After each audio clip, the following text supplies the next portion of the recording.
येन कर्म पाप पुण्य तारतम्य साधनम् बुद्धिभाष साक्षी रूप सर्वकर्म भासनम् तं नमामि देव रामकृष्णमीश्वरम् सर्वजीव पापनाशकारणं भवेश्वरम् स्वीकृतं च गर्भवासदेवदानमीदृशम् यापितं लीलया च येन दिव्यजीवनम् तं नमामि देव रामकृष्णमीश्वरम् तुल्यलौष्ट्रकाञ्चनं च हेयने अधिगतम्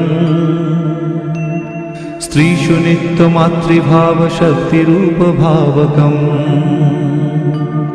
येन भक्तिभुक्तिमुक्तिशुद्धबुद्धिदा